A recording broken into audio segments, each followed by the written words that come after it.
उरुडु money app कसरी चलाउने? यदि तपाईँ कतारमा हुनुहुन्छ भने यो भिडियो अन्तिमसम्म हेर्नुहोला। उरुडु मनी एप कतार कसरी युज गर्ने, उरुडु मनी एपबाट के गर्न सकिन्छ, मैले सम्पूर्ण जानकारी स्टेप बाई स्टेप सिकाएको छु। त्यसकारण भिडियो अन्तिमसम्म हेर्नुहोला। सबैभन्दा पहिला आफ्नो उरुडु मनी एप आफ्नो एमपिन पासवर्ड राखेर लगइन गर्नुहोला। लगइन गरिसकेपछि यहाँ माथि देख्न सक्नुहुनेछ वालेट ब्यालेन्स भनेको छ। यहाँ क्युआर, यसमा तपाईको यहाँ आँखाको आइकन छ, यसमा टच गर्नुभयो भने तपाईले यहाँबाट तपाईको आफ्नो ब्यालेन्स कति छ, कति पैसा छ यहाँबाट हेर्न सक्नुहुनेछ। त्यस्तै तपाईले यता लेफ्ट साइडमा यहाँ उरुडु मनी लेखेको छ, यसमा टच गर्नुभयो भने तपाईले यहाँबाट आफ्नो ट्रान्ज्याक्सनहरू हेर्न सक्नुहुनेछ। तपाईले कहाँ कति पैसा खर्च गर्नुभयो सम्पूर्ण डिटेल्स यहाँ देखाएको हुनेछ, यहाँबाट चेक गर्न सक्नुहुनेछ। त्यसपछि अलिकति तल यहाँ डिपोजिट भनेको छ, यसमा टच गर्नुभयो भने तपाईले यहाँबाट क्युएनबी अकाउन्टमा डिपोजिट गर्न सक्नुहुनेछ। तपाईको क्युएनबीमा अकाउन्ट छ भने त्यसपछि डेबिट कार्डमा तपाईले डिपोजिट गर्न सक्नुहुनेछ। त्यसपछि यहाँ बीचमा देख्न सक्नुहुनेछ विथड्रोल भनेको छ, यसमा टच गर्नुभयो भने तपाईले विथड्रोल यहाँ इनेबल पनि गर्न सक्नुहुनेछ, यहाँबाट डिसेबल पनि गर्न सक्नुहुनेछ। त्यसपछि यता राइट साइडमा देख्न सक्नुहुनेछ विथड्रो भनेको छ, यसमा टच गर्नुभयो भने यहाँ देख्न सक्नुहुनेछ क्रिएट अ न्यू भाउचर भनेको छ। मतलब तपाईको कार्ड हरायो, तपाईसँग कार्ड छैन, बिर्सिनु भयो भने तपाईले यसमा क्रिएटमा टच गर्नुभयो भने क्रिएट न्यू भाउचर, यसमा टच गरेर कति अमाउन्ट निकाल्ने हो, तपाईले बिना एटिएम पनि तपाईले पैसा निकाल्न सक्नुहुनेछ एटिएमबाट। यसमा तपाईको टाइम भने लिमिट हुन्छ, कति घण्टाभित्र निकाल्न पर्ने हो तपाईको एसएमएसमा त्यहाँ देखाएको हुनेछ, त्यो समयभित्र निकाल्न पर्ने हुन्छ तपाईले। त्यसपछि यहाँ देख्न सक्नुहुनेछ सेन्ड मनी भनेको छ इम्पोर्टेन्ट, यहाँनिर यसमा टच गर्नुभयो भने यहाँबाट तपाईले नेपाल अकाउन्टमा सिधै यहाँ आफ्नो वालेटबाट सिधै नेपाल पैसा पठाउन सक्नुहुनेछ। अलरेडी तपाईले पठाउनुहुन्छ भने यहाँ तल देख्न सक्नुहुनेछ तपाईको अकाउन्ट डिटेल्सहरू नाम छ, यसमा टच गरेर तपाईले पैसा सेन्ड गर्न सक्नुहुनेछ।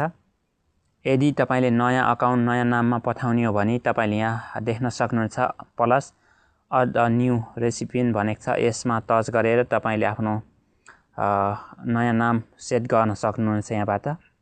ओके, त्यसपछि यहाँ तपाईको पेमेन्ट भनेको छ, यो हामीलाई खासै काम लाग्दैन यसमा यहाँ। ओके, त्यसपछि यहाँ टपअप भनेको छ, यो पनि एकदमै काम लाग्ने खालको छ। टपअपमा टच गर्नुभयो भने तपाईले आफ्नो नम्बरमा पनि टपअप गर्न सक्नुहुनेछ, रिचार्जहरू गर्न सक्नुहुनेछ, त्यस्तै डाटा रिचार्जहरू गर्न सक्नुहुनेछ। त्यस्तै यता सेरी भनेको छ, यसमा टच गर्नुभयो भने तपाईले उरुडुकै नम्बर तपाईको अरू साथीको नाममा तपाईको आफन्तको नाममा छ भने अरू नम्बरमा पनि तपाईले यहाँबाट टपअपहरू गर्न सक्नुहुनेछ। यहाँ देख्न सक्नुहुनेछ डाटा रिचार्ज भनेको छ, यसमा टच गरेर तपाईले यहाँबाट डाटा लिन सक्नुहुनेछ, कतिको लिने हो यहाँ धेरै अप्सनहरू छ।